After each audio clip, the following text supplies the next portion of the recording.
Friends, welcome back everyone, welcome to my channel. तो चलिए एक और प्रैक्टिस सेट लगाते हैं जो हमने सीरीज स्टार्ट कर रखी थी ज्योग्राफी की 5000 क्वेश्चनों की। तो ये हमारे 12 पार्ट हो गए थे और 12 पार्ट के जरिए हमने लगभग 2269 तक क्वेश्चन देख लिए थे। लास्ट पार्ट में हम यहाँ तक हो गया था।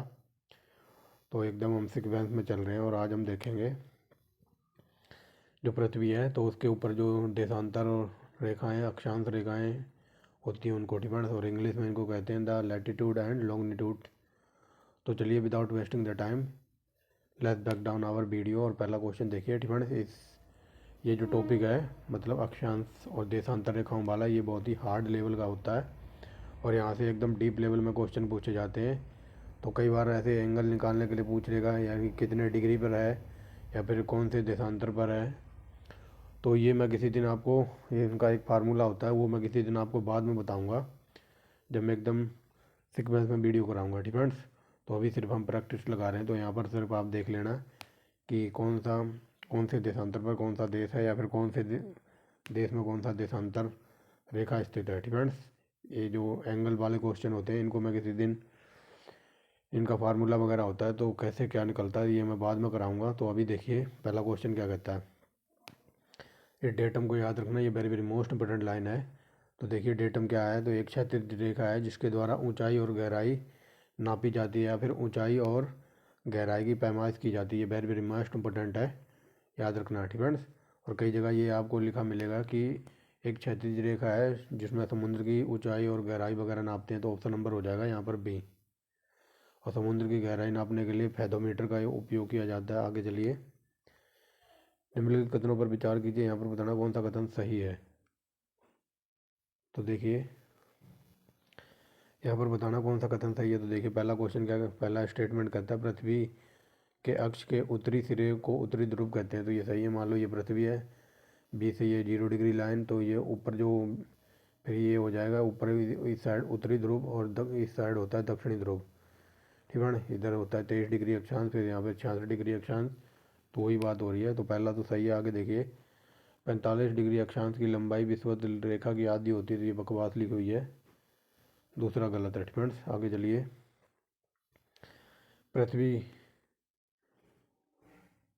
पृथ्वी के अक्ष की समानांतरा है फ्रेंड, पृथ्वी के अक्ष की समानांतरता है, तो ये गलत फ्रेंड्स। तो ये सही है, पृथ्वी के अक्ष की समांतरता है फ्रेंड, तो ये सही है। तीसरा, चौथा देखिए, अपसौर अवस्था फ्रेंड, अपसौर अवस्था में पृथ्वी क्या परिभ्रमण की गति तीव्र हो जाती है, तो ये गलत है फ्रेंड। परिभ्रमण मतलब जो सूर्य के चक्कर लगाती है, तो ये अपसौर की अवस्था में मतलब ये कह रहा है कि ये तेज़ गति से घूमने लगती है, तो ये गलत है। चौथा, बट हमको बताना था क्या है, क्या बताना था यहाँ पर बताना था कौन सा कथन सही है।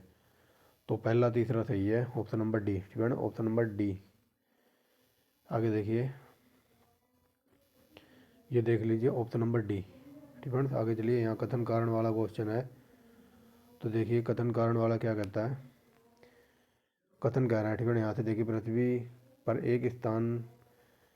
के एक स्थान से बढ़ते हुए अक्षांश वाले वाले दूसरे स्थानों पर किसी वस्तु का वजन घटता है, तो ये गलत है फ्रेंड। पृथ्वी के एक स्थान से बढ़ते हुए अक्षांश वाले दूसरे स्थानों की ओर बढ़ते हुए वजन घटता है, तो ये गलत है फ्रेंड। यहाँ पर बढ़ता है, तो पहला गलत है। आगे देखिए आर क्या कहता है, पृथ्वी एक परिशुद्ध गोला है फ्रेंड, परिशुद्ध गोला नहीं है, तो ये सही है।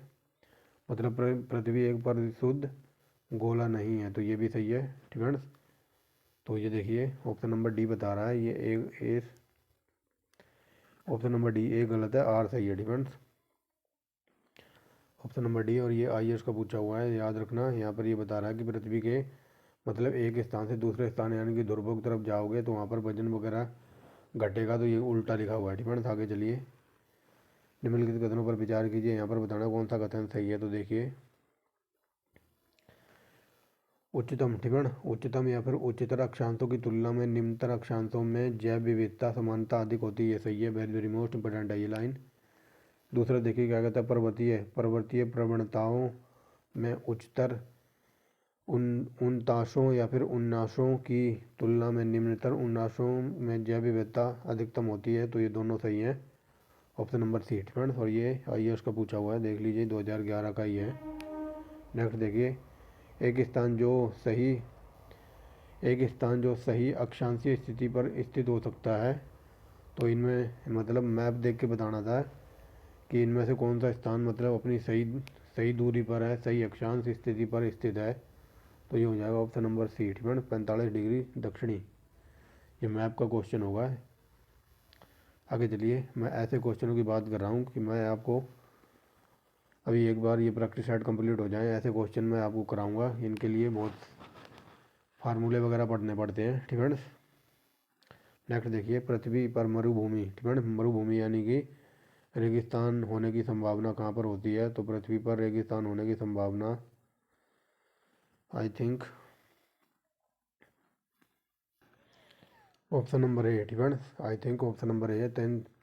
जो मरुभूमि की बात हो रही है यानी कि रेगिस्तान, पृथ्वी पर रेगिस्तान होने की संभावना कहाँ होती है? तो होती है 23 डिग्री अक्षांशों के पास। ऑप्शन नंबर ए,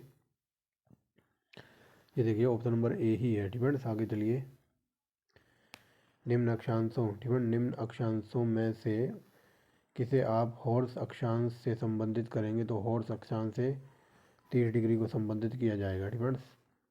ऐसे क्वेश्चनों की बात कर रहा हूँ। तो अभी आप ये ऐसे ही याद रख सकते हो तो रख लो, अदरवाइज ये एकदम डीप लेवल के क्वेश्चन है। आगे चलिए, ये वेरी वेरी मोस्ट इंपोर्टेंट लगा लो। उत्तर कोरिया और दक्षिण कोरिया के बीच कौन सी लाइन है? तो ये है 38 डिग्री उत्तरी अक्षांश। ये वेरी वेरी मोस्ट इंपोर्टेंट है। जैसे अपने भारत पाकिस्तान के बीच रेड क्लिफ लाइन वगैरह है, तो मैकमोहन इंडिया और चाइना के बीच में है। ऐसे उत्तरी और दक्षिण कोरिया के बीच है 38 डिग्री समानांतर। और कई बार ये पूछी जाती है 49वीं, ठीक है। तो 49वीं है कनाडा और अमेरिका के बीच। ये वेरी वेरी मोस्ट इंपोर्टेंट है, ठीक है। सारी लाइनें वगैरह सब कुछ करा रखा है। मोस्ट इंपोर्टेंट टॉपिक के नाम से प्लेलिस्ट बना रखी है, आप वहाँ जाके देख सकते हैं, सारी लाइनें करा रखी हैं। अदरवाइज़ यूपी पीसीएस वाले टॉपिक के नाम से प्लेलिस्ट मिल जाएगी, आप वहाँ जाके भी देख सकते हैं। आगे चलिए, डेटम क्या है? तो ये बता दिया ना, समुद्र तल की क्षैतिज रेखा जिससे ऊंचाई और गहराई नापते हैं। ये वेरी वेरी मोस्ट इंपोर्टेंट है और ये पीसीएस का पूछा हुआ है। आगे देखिए, जो ग्रीनविच का टाइम है, प्रधान या उत्तर रेखा कहाँ से गुजरती है? तो बताइए, पुर्तगाल से तो गुजरती नहीं है, तो ये गुजरेगी अल्जीरिया और फ्रांस से, ठीक है। जो जीएमटी की बात हो रही है, तो ये प्रधान जो उत्तर रेखा गुजरती है अल्जीरिया और फ्रांस से। ये वेरी वेरी मोस्ट इंपोर्टेंट है, ऑप्शन नंबर बी। आगे चलिए, देखिए, निम्न में से कौन देशांतर प्रधान योमोत्तर के साथ ग्लोब पर वृत्त का निर्माण करता है? तो बताइए कौन करता है? तो ये 180 डिग्री, जो 180 डिग्री की लाइन है ग्लोब के ऊपर जो वो ऐसी होती है, ठीक है। तो ये वृत्त का निर्माण करती है जीएमटी के अकॉर्डिंग, ऑप्शन नंबर डी। आगे चलिए, ये देखिए एक अलग ही प्रकार का क्वेश्चन है ये। देखिए क्या कहता है, एक जहाज को सबसे कम समय में एक ही स्थान से दूसरे स्थान पर जाने के लिए निम्नलिखित में से कौन सा मार्ग पकड़ना पड़ेगा? तो वो देशांतर मार्ग पकड़ेगा ना, मतलब जो ग्लोब पर जो देशांतर रेखाएं वगैरह खींची हुई हैं, तो उसी के अकॉर्डिंग अगर वो चलेगा तो वो एक स्थान से दूसरे स्थान पर बहुत ही जल्दी पहुंच जाएगा देशांतर रेखाओं के अकॉर्डिंग। आगे चलिए, और ये सारे एनसीईआरटी के 11वीं 12वीं क्लास के एनसीईआरटी के क्वेश्चन है ऐसे। आगे चलिए, ये निम्नलिखित सेल क्रमों में से, तो ये यहाँ कहाँ से क्वेश्चन आ गया? तो कोयला सबसे ज़्यादा मिलता है गोंडवाना लैंड में, ठीक है। आगे चलिए, इसको छोड़िए। आगे देखिए, यदि एक प्रेक्षक तारों को क्षितिज से लंबवत उठते देखते हैं तो व्यवस्थित है। तो बताइए, यहाँ पर बात हो रही है एक प्रेक्षण तारों को क्षितिज से लंबवत उठते देखा है, तो वह कौन सी जगह पर स्थित पड़ेगा? तो ये पड़ेगा विषुवत रेखा पर, ऑप्शन नंबर बी। याद रख लेना, क्षैतिज से लंबवत उठते हुए की बात हो रही है, तो ये विषुवती रेखा होती है, तो इसी के ऊपर वो स्थित होगा, ऑप्शन नंबर बी। ये आईएएस का पूछा हुआ है। आगे चलिए, सभी देशांतर रेखाएं वृहद होती हैं और कारण क्या कहता है? वृत्त ग्लोब को दो समान भागों में बांटती हैं। तो बताइए कौन सा कथन सही है? तो बताइए फ्रेंड्स, यहाँ पर हो जाएगा ए आर, दोनों सही हैं। बट यहाँ पर स्पष्टीकरण नहीं हो रहा। ठीक है, दोबारा देख लीजिए। सभी देशांतर रेखाएं बृहद वृत्त होती हैं। अब बृहद वृत्त ग्लोब की रेखाएं वो दो पार्टों में बांटती हैं ग्लोब को, तो ऑप्शन नंबर हो जाएगा ए। नेक्स्ट देखिए, तो ये देखिए ऑप्शन नंबर ए। आगे चलिए, बिहार बताना। तो बिहार कितने डिग्री लॉन्गिट्यूड पर स्थित है? तो बिहार है 84 डिग्री पूर्व से 88 डिग्री पूर्व, ऑप्शन नंबर बी। प्रधान यमोत्तर रेखा कहाँ से नहीं गुजरती? तो ये नाइजर से नहीं गुजरती। ये वेरी वेरी मोस्ट इंपॉर्टेंट है। आगे चलिए, निम्नलिखित में से कौन एक ग्लोब पर बृहद रेखा नहीं है? तो ग्लोब पर 60 डिग्री उत्तरी अक्षांश कोई बृहद वृत्त नहीं है। ठीक है, आगे चलिए, ग्लोब पर दो स्थानों के बीच न्यूनतम दूरी कितनी होती है? तो ग्लोब पर दो स्थानों के बीच न्यूनतम दूरी होती है तो प्रधान देशांतर रेखा पर, वेरी वेरी मोस्ट इंपॉर्टेंट, भूमध्य रेखा गुजरती है। तो ये गुजरती है ऑप्शन नंबर सी, केनिया, और केनिया की राजधानी है नैरोबी। ठीक है, ये सब कुछ करा रखा है। भूमध्य रेखा और मकर रेखा, कर्क रेखा कहाँ कहाँ से गुजरती है, तो ओनली ट्रिक के नाम से प्लेलिस्ट मिल जाएगी, आप वहाँ जाके देख सकते हैं। आगे चलिए, निम्नलिखित देशों में से कौन भूमध्य रेखा पर अवस्थित नहीं है? यहाँ पर पूछा भूमध्य रेखा पर कौन कौन सा स्थित है, तो भूमध्य रेखा पर पड़ेगा ये कोलंबिया, और इधर देखिए केनिया। ठीक है, यानी कि दूसरा और तीसरा, केनिया यहाँ पर है। ठीक है, तो ये देखिए ऑप्शन नंबर ए में क्या है, तो ये दूसरा तीसरा। ठीक है, यानी कि दूसरा है कोलंबिया और तीसरा है केनिया, यानी कि दूसरा तीसरा सही है। आगे चलिए, निम्नलिखित नगरों में से कौन सा एक भूमध्य रेखा के सबसे ज़्यादा निकट है? तो ऑप्शन नंबर डी, यानी कि सिंगापुर, और ये IAS का पूछा हुआ है। आगे चलिए, भूमध्य रेखा है, भूमध्य रेखा कहाँ से गुजरती है? तो भूमध्य रेखा गुजरती है Colombia, Kenya, Indonesia, very very most important. आगे चलिए, पृथ्वी पृथ्वी पर घने वन कहाँ पर पाए जाते हैं? तो ये पाए जाते हैं विषुवत रेखा पर। आगे चलिए, निम्नलिखित, आगे देखिए, भूमध्य रेखा निम्नलिखित में से किस देश से होकर नहीं गुजरती? तो नहीं गुजरती ऑप्शन नंबर ए, मैक्सिको से। डिफेंस, ब्राज़ील से गुजरती, इंडोनेशिया, केनिया से। डिफेंस, याद रखेंगे।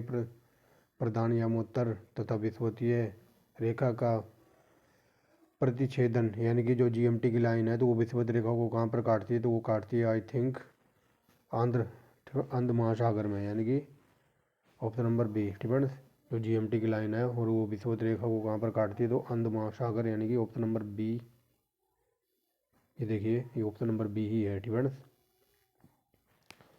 आगे चलिए, ये वेरी वेरी मोस्ट इंपोर्टेंट लगा लो। कौन सी नदी विषुवत रेखा को 2 बार काटती है? और ये लॉलीपॉप क्वेश्चन है और हज़ारों बार पूछा। ये है जायरे नदी। अगर पूछे मकर रेखा को कौन 2 बार काटती है? तो लिम्पोपो नदी, लिम्पोपो।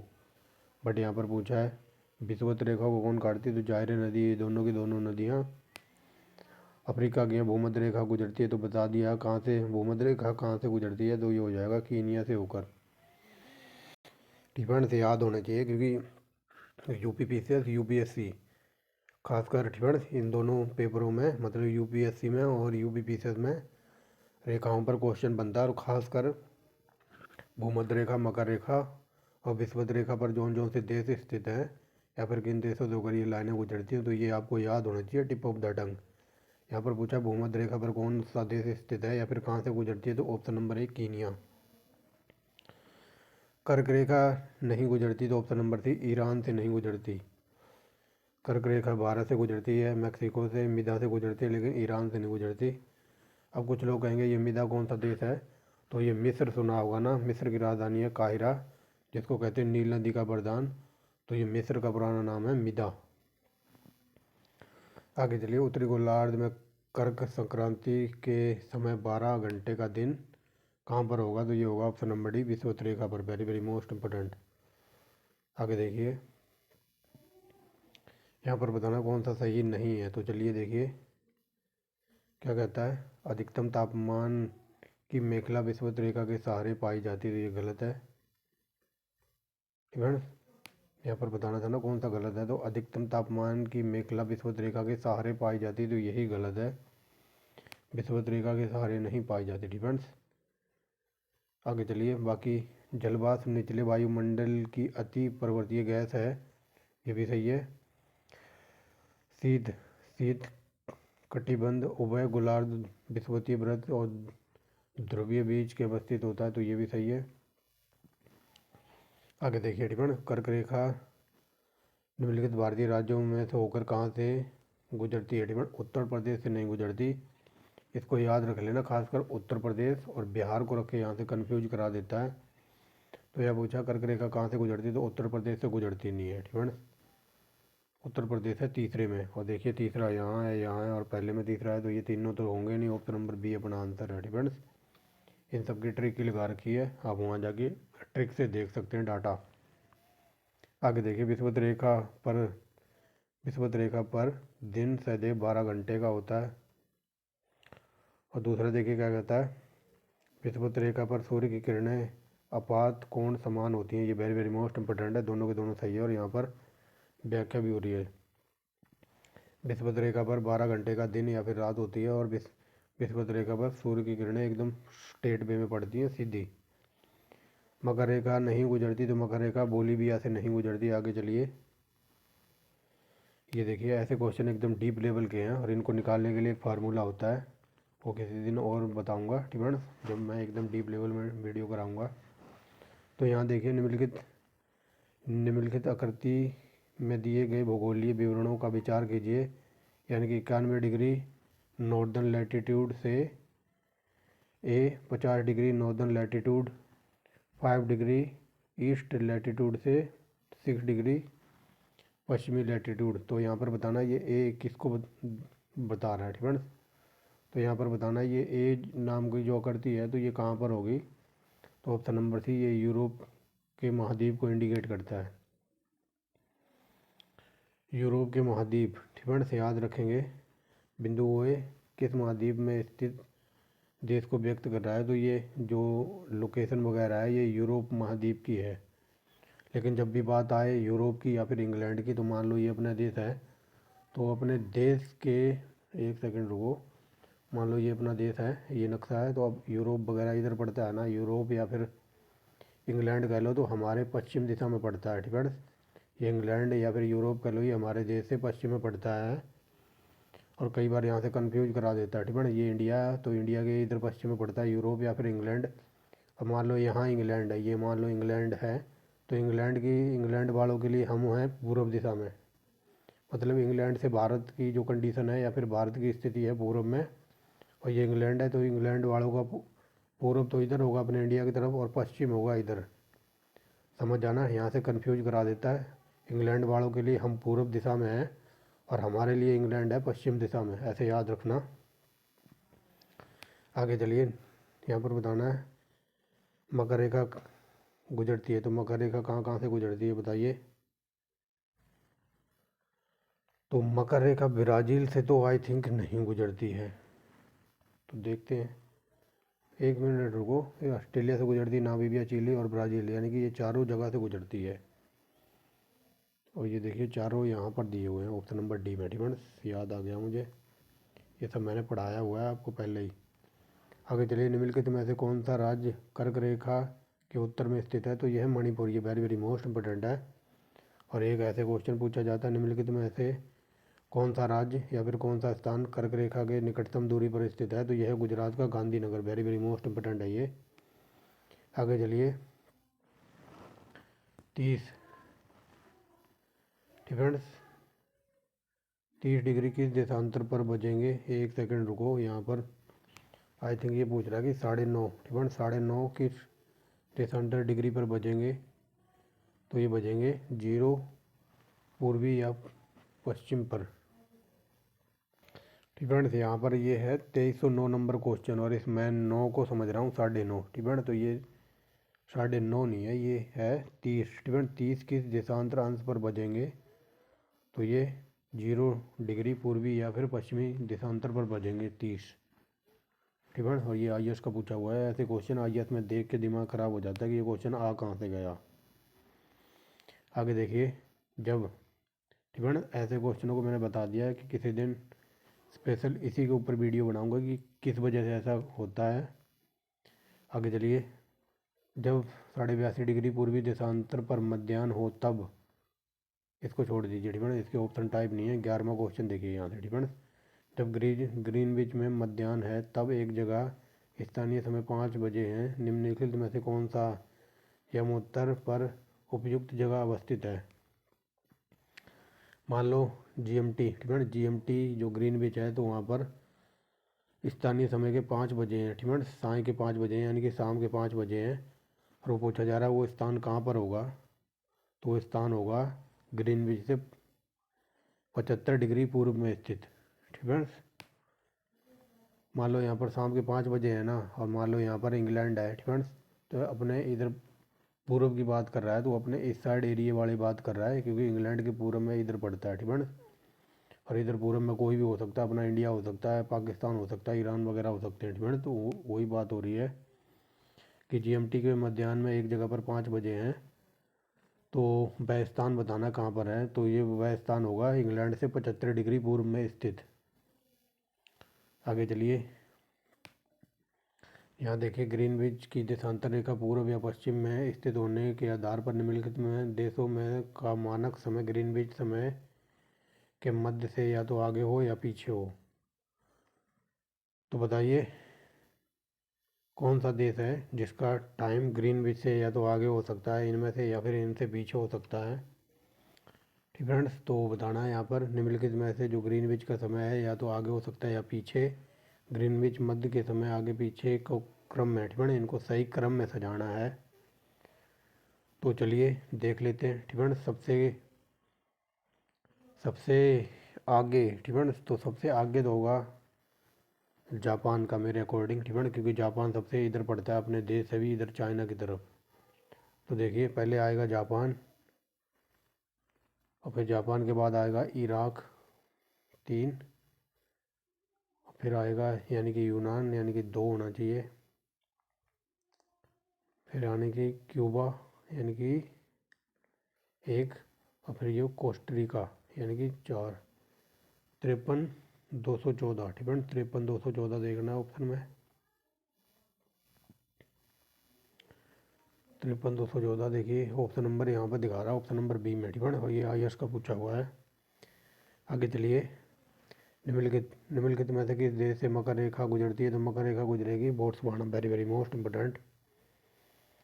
आगे देखिए, किसी स्थानीय समय में प्रातः के 6 बजे है, जबकि ग्रीनविच टाइम सुबह के 3 दिखा रहा है, तो उस जगह देशांतर, ठीक है, तो वो जगह बतानी किस देशांतर पर स्थित है, तो वो जगह है 45 डिग्री पूर्व में। ठीक है, समझ गए होगे। यहाँ पर ये बात हो रही है कि लंदन में सुबह के 6 बजे हैं ग्रीनविच पे, ठीक है, यानी कि इंग्लैंड में, और कोई दूसरा जगह है तो वहाँ पर 3 बजे हैं, तो वो दूसरा स्थान बताना है कहाँ पर है। तो दूसरा स्थान इधर 45 डिग्री पूर्व में होगा, ठीक है, इंग्लैंड से 45 डिग्री पूर्व में होगा ग्रीनविच से। आगे देखिए, निम्नलिखित स्थानों में से मानक समय GMT समान है, तो यहाँ पर बताना GMT का समय किन किन देशों का समान है, तो ये हो जाएगा अकरा, डबलिन, और क्या कहते हैं लिस्बन, ठीक है, ये पुर्तगाल की राजधानी है लिस्बन। डबलिन आयरलैंड की राजधानी है, तो ये हो जाएगा ऑप्शन नंबर सी बता रहा है 1 2 4, ठीक है। आगे देखिए, यदि पृथ्वी की घूर्णन दिशा उत्क्रमित कर दी जाए तो सब अंतर्राष्ट्रीय तिथि रेखा पर दोपहर हो तो भारतीय समय, ठीक है, तो भारतीय समय कितना होगा, तो बताइए भारतीय समय कितना होगा, तो ये हो जाएगा 6:30, ठीक है, 6:30 घंटे। तो भारतीय मानक समय क्या होगा, तो भारतीय मानक समय हो जाएगा 6:30 घंटे यदि पृथ्वी की घूर्णन की दिशा उत्क्रमित कर दी जाए, ठीक है, तो जबकि अंतर्राष्ट्रीय तिथि रेखा पर दोपहर हो तो भारत में क्या टाइम होगा। अगर मान लो सिंपल वे में समझो, अपना टाइम जो GMT से है 5.5 घंटे आगे है, तो ये दोपहर की बात कर रहा है, तो दोपहर वैसे भी मान लो दोपहर हो रही है, तो दोपहर में मान लो 1 बज रहा है, तो 1 में 5.5 और जोड़ दो तो ये हो जाएगा 6:30, ठीक है, ऐसे मान लो 5.5 घंटे आगे कर दो। आगे देखिए, IST यानी कि यामोत्तर पर दोपहर होती है, तब धरती के अन्य स्थानों पर लोग क्या करते हैं, तो सुबह, ठीक है ना, सुबह की चाय, सुबह 6 बजे की चाय ले रहे होते हैं, तो यह स्थान कहाँ पर होगा, तो बताइए कहाँ पर होगा, तो ये 90 डिग्री पूर्व में होगा according to the GMT। Friends, तो इसका हो जाएगा ऑप्शन नंबर डी, और ये IS के पूछे हुए हैं। आगे चलिए, यदि भारतीय समय समय के पूर्वाह्न के 10 बजे हों तो 92 डिग्री पूर्वी देशांतर शिलोंग पर क्या समय होगा। तो बताइए शिलोंग में उस टाइम क्या टाइम होगा। तो शिलोंग में मतलब 10 बजे हैं, मतलब भारत के अंदर 10 बजे हैं। तो ये 90 डिग्री पूर्व में जो शिलोंग है, तो ये आई थिंक ये मेघालय की राजधानी है शिलोंग। तो वहाँ पर क्या समय होगा, तो वहाँ पर 10 बज के 38 मिनट का टाइम होगा। आगे देखिए, निम्नलिखित देशांतरों में से कौन सी भारत की प्रमाणिक मध्याह्न रेखा कहलाती है। तो ये ऑप्शन नंबर डी 82.5 डिग्री पूर्वी टिपण, ये इलाहाबाद के नैनी से गुजरती है, कई बार पूछा है। ये देखिए इंग्लैंड टिपण, यदि इंग्लैंड की एक क्रिकेट कमेंट्री 10 बजे पूर्वाह्न शुरू होती है तो उसे भारतीय टिपण भारत में किस टाइम वो मैच, मान लो एक मैच है इंग्लैंड में हो रहा है, 10 बजे स्टार्ट हो रहा है, तो वो भारत में कब दिखाई देगा। तो 10 में 5:30 जोड़ दो, 5.5 घंटे आगे है ना अपना टाइम। ठीक है ना, 10 में 5.5 जोड़ दो तो देखिए 11, 12, 1, 2, 3 और ये आधा, ठीक है ना, यानी कि 3:30 होगा कहीं। तो ये देखिए ऑप्शन नंबर सी में दिखा रहा है 3:30, ठीक है ना, समझ गए होगे। मतलब ये इंग्लैंड इंग्लैंड से यानी फिर जीएमटी से अपना देश का टाइम 5.5 घंटे आगे है ना। अब मान लो यहाँ 10 बजे मैच शुरू हो रहा है इंग्लैंड में, तो इंग्लैंड में वो मैच 10 बजे शुरू हो रहा है, तो अपने इंडिया में 5 घंटे और आगे कर दो 10 में जोड़ के, ठीक है ना, तो ये 3:30 बजे अपने इंडिया में दिखाई देगा मैच। आगे चलिए, जब भारतीय समय के कुछ यमोत्तर पर अर्धरात्रि होती है तब एक स्थान पर सुबह के 6 बजे होते हैं, तो उस स्थान की उपस्थिति बताना। यमोत्तर यानी कि जीएमटी के अकॉर्डिंग तो ये हो जाएगा 172 डिग्री 30 क्या बोल रहा हूँ, 172 देशांतर 30 डिग्री पूर्व पूर्व में स्थित होगा वो समय, ठीक है ना, वो देश। आगे चलिए, पश्चिम की ओर यात्रा करते समय एक जहाज के कैप्टन, ठीक है ना, एक जहाज के कैप्टन ने 90 डिग्री पश्चिमी देशांतर पर स्थानीय समय 10 बजे सोमवार लिखा है, ठीक है ना, 10 बजे सोमवार लिखा है। यदि उसके जहाज की गति वही हो जो पृथ्वी के घूर्णन की गति है, तो अंतर्राष्ट्रीय तिथि रेखा पर वह निम्नलिखित में से किस दिन और समय प्राप्त करेगा। तो अंतर्राष्ट्रीय अकॉर्डिंग, ठीक है ना, तो वो सोमवार के 10 बजे ही होंगे वहाँ पर भी। फ्रेंड्स यहाँ पर बात हो रही है अंतर्राष्ट्रीय तिथि रेखा पर निम्न में से वह किस स्थान और किस दिन और किस समय पर प्राप्त करेगा। तो ये प्राप्त करेगा 10 बजे और सोमवार में। आगे देखिए, तिथि निर्धारक रेखा ग्रीनविच से 12 घंटे का अंतर है, तो बताइए ये सही है, ये सही है, ठीक है ना। तिथि निर्धारक रेखा 180 डिग्री देशांतर पर स्थित है, तो ये दोनों सही है और यहाँ पर ऑप्शन नंबर हो जाएगा बी, और व्याख्या भी हो रही है। आगे चलिए, यदि मानक समय, ठीक है ना, यदि मानक समय निर्धारित करने का आधार क्या है, तो मानक समय निर्धारित करने का है लॉन्गिट्यूड यानी कि देशांतर। आगे देखिए, अंतर्राष्ट्रीय दिनांक रेखा खींचा गया है, तो कहाँ से खींचा गया है, तो ये ऑप्शन नंबर सी प्रशांत महासागर से होकर गुजरता है। आगे देखिए, यदि दो स्थानों की स्थिति 90 डिग्री देशांतर का अंतर है, तब दोनों स्थानों के बीच समय उत्तर क्या होगा, तो ये हो जाएगा 6 डिग्री 6 घंटे, ठीक है ना, ऑप्शन नंबर ए। नेक्स्ट देखिए, देशांतर दूरी एक घंटे में समय अंतराल बराबर किसके होता है, तो ये 15 डिग्री। सिंपल वे में समझिए, क्वेश्चन ऐसे पूछा जाता है कि जो यमोत्तर रेखा वगैरह है या फिर पृथ्वी है, 1 घंटे में कितने डिग्री घूमती है, तो ये घूमती है 15 डिग्री, ठीक है ना। 1 घंटे में पृथ्वी 15 डिग्री घूमती है, ऐसे याद रखना। नेक्स्ट देखिए, भारत का, ठीक है ना, ग्रीनविच से दोपहर 12 बज के 1 तार भेजा गया जो संप्रेषण करने के लिए 12 मिनट का समय लेता है, वह एक नगर में 6 बजे पहुंचा साय को, ठीक है, तो वह नगर कहाँ पर होगा। तो बताइए, ग्रीनविच से यानी कि इंग्लैंड से या फिर जीएमटी से एक चिट्ठी भेजी गई, तो वो 6 बजे पहुंचती है और वो नगर बताना कौन से कहाँ पर स्थित है, तो वो 87 डिग्री पूर्व में स्थित होगा, ठीक है ना। अभी बताया था ना अपना इंडिया यहाँ और इंग्लैंड यहाँ पर है, तो इंग्लैंड वालों के अकॉर्डिंग हम पूर्व दिशा में है, ठीक है ना। अब मैं ये नहीं कह रहा कि वो इंडिया में ही तार आया होगा, क्योंकि इंग्लैंड यहाँ पर है और इधर पूर्व में बहुत सारे देश वगैरह हैं इंग्लैंड से पहले भी, तो ये उन्हीं देशों में से किसी एक की बात हो रही है, तो वो 87 डिग्री पूर्व में स्थित होगा। भूमध्य रेखा, कर्क रेखा, तो ये तीनों रेखा अफ्रीका महाद्वीप से गुजरती हैं, कई बार पूछा है, वेरी वेरी मोस्ट इंपॉर्टेंट है। कर्क रेखा और मकर रेखा, तो ये अफ्रीका से गुजरती है। आगे चलिए, किसी एक क्षण निम्नलिखित नगरों में से किसी एक में घड़ी का समय अन्य तीन नगरों की घड़ी के समय के समान नहीं होता, तो ये हो जाएगा ऑप्शन नंबर डी। जो इथोपिया का आदिस अबाबा है तो इसकी घड़ी का टाइम समान नहीं होगा अकॉर्डिंग टू द पुर्तगाल की राजधानी लिस्बन, लंदन और अकरा, ठीक है ना। ये अकरा घाना की राजधानी है, याद रखना। आगे देखिए 82.5 डिग्री पूर्वी देशांतर पर मध्याह्न हो तब 6:30 किस देशांतर के अंश में बजेंगे, तो बताइए किस अंश पर बजेंगे, तो ये बजेंगे ऑप्शन नंबर सी, ये 0 डिग्री, 0 डिग्री या 0 डिग्री पूर्व या पश्चिम पर,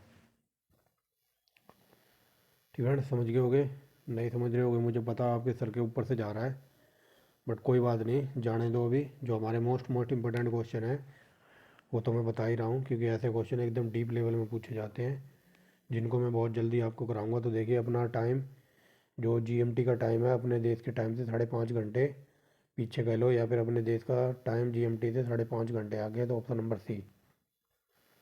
ये कई बार पूछा है, इसको याद रख लेना, ये तो सबको पता होगा, लॉलीपॉप है ये, ठीक है ना। और ये वेरी वेरी मोस्ट इंपॉर्टेंट है। तो देखिए यहाँ पर बताना कौन सा गलत है, ठीक है ना। तो ये चीन की राजधानी बीजिंग है, ना कि संघाई, ठीक है ना। रूस की राजधानी मास्को, ऑस्ट्रेलिया की कैनबरा, कनाडा की ओटावा और चीन की राजधानी है बीजिंग, ठीक है ना। याद रखना, यहाँ पर बताना कौन सा सही सम्मिलित नहीं है।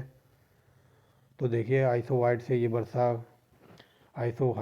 वर्षा से बिलोंग करता है। आइसोबार, ठीक है ना, जिससे वायु दाब नापते हैं, लेकिन आइसोहेलाइन तो इससे बर्फ वाली वर्षा से कोई लेना देना नहीं है इसका। आगे चलिए इस पर सुपर डुपर इम्पोर्टेंट लगा लो, हॉर्न ऑफ अफ्रीका। तो हॉर्न ऑफ अफ्रीका में 3 देश आते हैं, सोमालिया, इथोपिया और जिबूती, और एक 4 देश आते हैं, ठीक है ना। 3 तो ये है, सोमालिया, इथोपिया, जिबूती, और एक आता है इरिट्रिया, ठीक है ना, इरिट्रिया। आगे चलिए शून्य अक्षांश तथा शून्य देशांतर अवलंबित हैं, तो ये कहाँ पर अवलंबित हैं, तो ये बता दिया है, अटलांटिक महासागर। आगे चलिए एक विमान 30 डिग्री उत्तरी अक्षांश से 50 डिग्री पूर्वी देशांतर से उड़ान भरता है और पृथ्वी पर वितरित सिरे से नीचे उतरता है, तो वह तो कहाँ पर उतरेगा, वो तो बताइए कहाँ पर उतरेगा फ्रेंड्स। तो देखिए कहाँ पर उतरेगा, तो इधर चलते हैं। तो ये देखिए 30 डिग्री उत्तरी अक्षांश और 50 डिग्री पश्चिमी देशांतर पर उतरेगा, ऑप्शन नंबर बी। ये देख लीजिए आईएएस के ऐसे ऐसे क्वेश्चन पूछ लिए जाते हैं आईएएस में।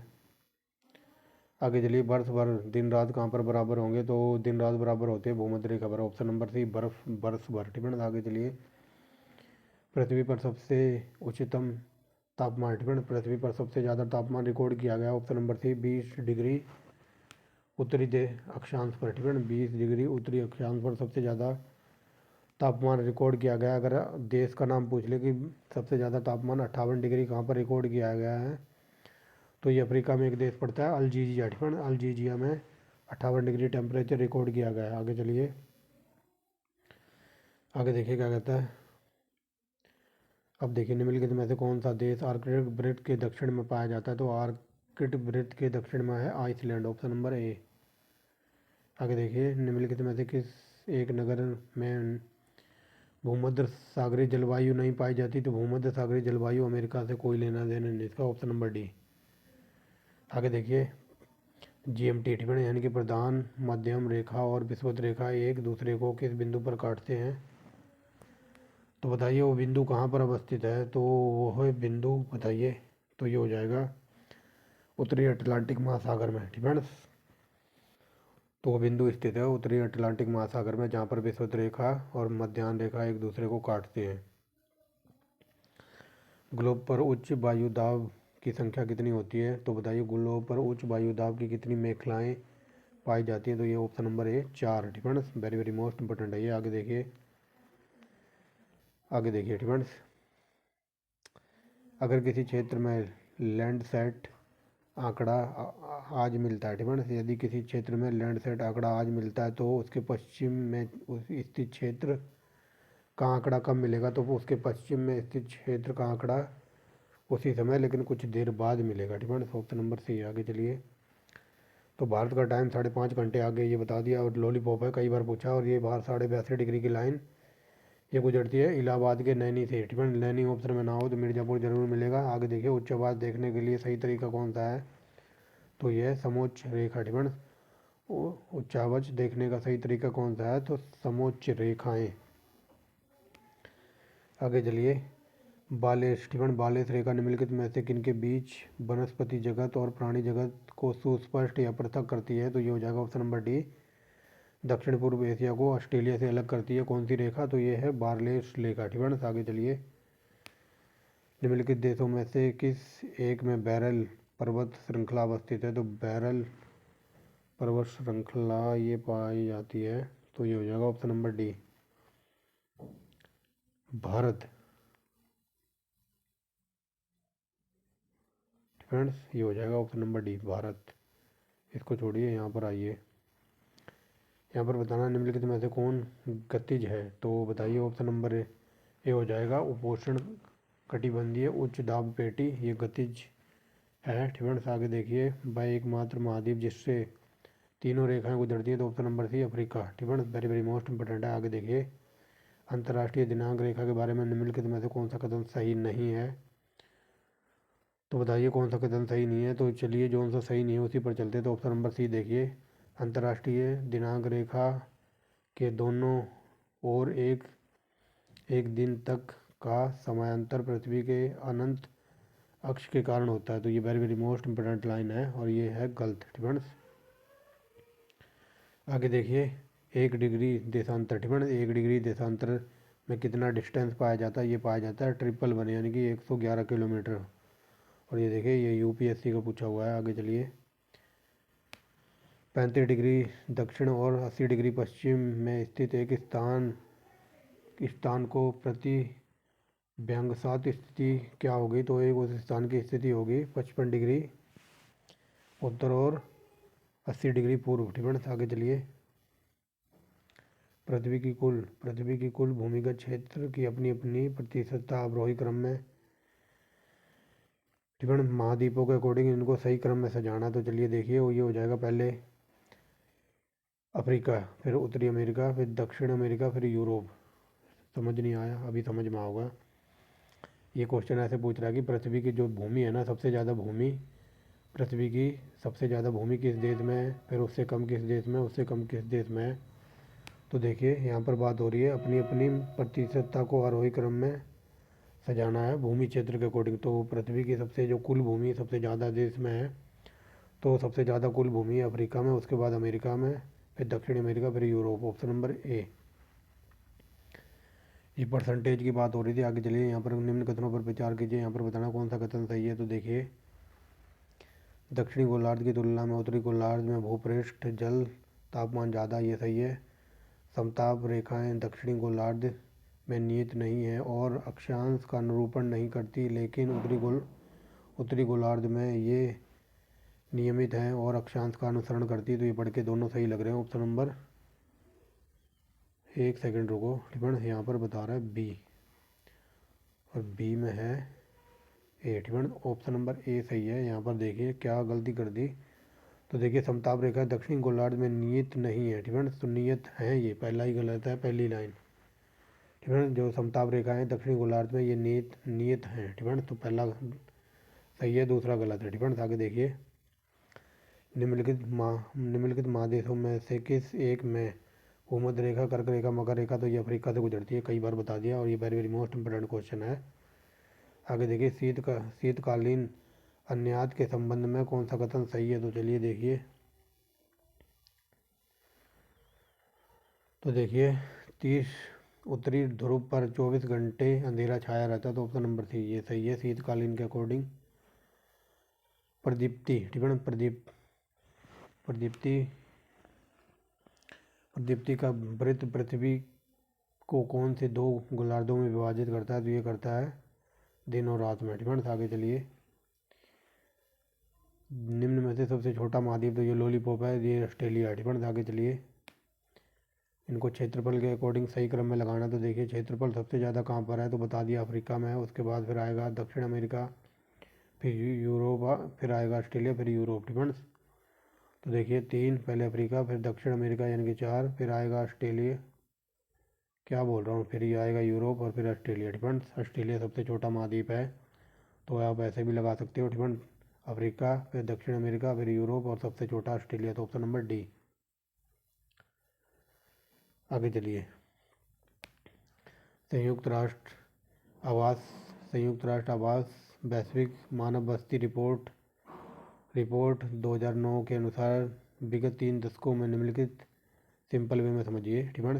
यहाँ पर ये पूछा जा रहा है कि जो जो निम्न देश हैं इन देशों में से किसी एक की बात हो रही है, तो इन देशों में से मतलब सबसे ज़्यादा 2009 की रिपोर्ट के अकॉर्डिंग सबसे ज़्यादा जो शहरीकरण है, तो इन सबसे ज़्यादा शहरीकरण किस महाद्वीप में बढ़ता जा रहा है, तो सबसे ज़्यादा शहरीकरण है एशिया महाद्वीप में। ठीक है। मतलब लोग शहरीकरण करते जा रहे हैं। सबसे एशिया में भी कौन सा देश, तो सबसे ज़्यादा है टोक्यो जापान का। तो 2009 की रिपोर्ट के अकॉर्डिंग इन देशों में से सबसे ज़्यादा शहरीकरण होता जा रहा है, तीव्र गति से बढ़ रहा है, तो एशिया महाद्वीप में। और एशिया में से भी कहाँ, तो टोक्यो जापान। ठीक है। तो ये थी वीडियो। ठीक है आज की। अगर कंटेंट वगैरह पसंद आए तो आप एक लाइक कर सकते हैं। ठीक है। कोई न्यू स्टूडेंट वगैरह हो तो चैनल को सब्सक्राइब कर सकता है। अब जो यहाँ से चलेंगे हम, यानी कि जो आने वाले टाइम होगा, तो इसमें हम देखेंगे जो वर्ल्ड ज्योग्राफी की तरफ हम धीरे धीरे बढ़ रहे हैं।